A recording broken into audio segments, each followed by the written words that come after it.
SIR তীব্র আপত্তি বিরোধীদের। 1 আগস্ট প্রকাশিত হবে সংশোধিত খসড়া তালিকা। সেই তালিকায় বাদ দেওয়া হচ্ছে নাকি প্রকৃত ভোটারের নাম, এমনই অভিযোগের সরব বিরোধীরা, যার আঁচ গিয়ে পড়েছে সংসদের ভিতরে ও বাইরে। বিজেপির দাবি, এর আগে ভোটার তালিকার সার্বিক সংশোধন হয়েছিল 2002 সালে। তখন এ নিয়ে ওঠেনি কোনো প্রশ্ন। এবার এসআইআর এত সরব কেন রাজ্যের শাসক দল?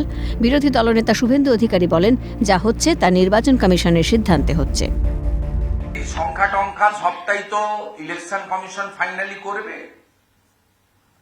এসআইআর কখন করবে, কিভাবে করবে তারা। কিন্তু আপনাকে বলি, এই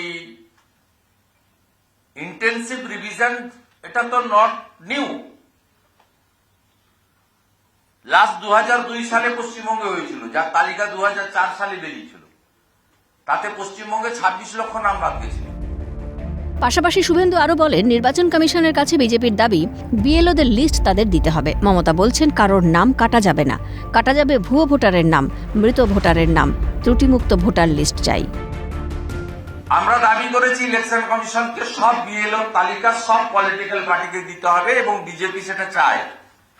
অন্যদের দেবেন কিনা অন্য কথা, আমরা চাই। একটি বিষয় তুলছি, মমতা বন্দ্যোপাধ্যায় বলছেন না কারোর নাম কাটা যাবে না। হ্যাঁ মমতা ব্যানার্জি, শুনে রাখুন, নাম কাটা যাবে কাদের, কাটা যাওয়া উচিত কাদের? রোহিঙ্গা অনুপ্রবেশকারী, বাংলাদেশি মুসলমান অনুপ্রবেশকারী, ডবল এন্ট্রি ভোটার, মৃত ভোটার এবং তার সাথে সাথে আপনার আইপ্যাক নাট্য কোম্পানি এবং আপনার যে ফেক ভোটার আপনি তৈরি করে রেখেছেন, অস্তিত্বহীন ভোটার, তাদের নাম, এদের এক্সিস্টেন্স নেই। কৃষ্ণমন্ডলকে নিয়ে যতই চিৎকার করুন, নাম কাটতে দেব না, এদের নাম থাকতে দেব না। এসআইআর এর বিরোধিতার সরব কংগ্রেসও। এসআইআর কেন? ভুয়ো ভোটার ধরার অন্য পদ্ধতিও নেওয়া যেত। কেন্দ্রকে নিশানা কংগ্রেস নেতা অধীর রঞ্জন চৌধুরীর। ব্যবস্থা এটাকে হচ্ছে স্পেশাল ইন্টেনসিভ রিভিশন। এটার প্রয়োজনটা হচ্ছে কেন? সামারি রিভিশন করতে পারেন, অ্যানুয়াল রিভিশন, সেখানেও ভুয়ো ভোটার ধরতে পারেন আপনি। হঠাৎ এসআইআর নিয়ে আপনাকে 11টা ডকুমেন্ট দিতে হচ্ছে কেন? আপনি আধার কার্ড দিচ্ছেন, এপিক কার্ড দিচ্ছেন, তখন দেখে নিচ্ছেন না কেন? আমার তো কামান কেন ডাকতে হচ্ছে? আমার সঙ্গে এটাই প্রশ্ন আমার। ভুয়া ভোটার ধরতে মানে মশা ধরতে আপনি কামান ডাকছেন।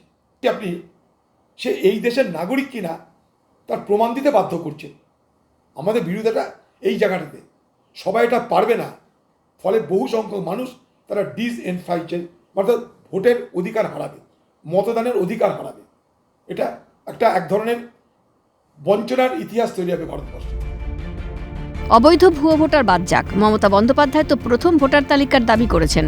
ইলেকশন কমিশনকে তৃণমূল ডেপুটেশন দিয়েছে। তৃণমূলের দাবি, একজন বৈধ ভোটার যেন বাদ না যান। এসআইআর ইস্যুতে পাল্টা কেন্দ্রকে নিশানা তৃণমূল নেতা কুণাল ঘোষের। যা প্রসিডিং চলছে, যা হিয়ারিং, যা অবজারভেশন, তাতে তো দেখা যাচ্ছে যে নানা প্রশ্ন যেগুলো আমরা তুলছি, গণতন্ত্রে যেটা উঠবেই, সেটা সুপ্রিম কোর্টের মনেও আসছে। সেই প্রশ্নগুলো তুলছেন যে অন্য রাজ্যের ভোটার এ রাজ্যের ভোটার লিস্টে ঢুকিয়ে দেওয়া হচ্ছে। কারা আপত্তি করেছে? তৃণমূল আপত্তি করেছে। ইলেকশন কমিশনকে কারা ডেপুটেশন দিয়েছে? তৃণমূল ডেপুটেশন দিয়েছে। কলকাতা এবং দিল্লিতে ইলেকশন কমিশন দপ্তরে কারা গেছে? তৃণমূল কংগ্রেস গেছে। আমাদের বক্তব্য, অবৈধ ভুয়ো ভোটার বাইরের রাজ্য থেকে যেগুলো ঢোকানো হচ্ছে বাদ যা। এসআইআর নিয়ে শাসক বিরোধী তরজা চলছেই। বছর ঘুরলেই রাজ্যে বিধানসভা নির্বাচন। এই নির্বাচনকে পাখির চোখ করে এসআইআর ইস্যু নিয়ে সুর চড়াচ্ছে বঙ্গের শাসক দল। অন্যদিকে ভোটার তালিকা থেকে অনুপ্রবেশকারীদের নাম বাদ দেওয়ার দাবিতে সরব হয়েছে গেরুয়া শিবির। এর প্রভাব ভোট বাক্সে প্রতিফলিত হয় কিনা সেটাই এখন দেখার। ক্যালকাটা নিউজ।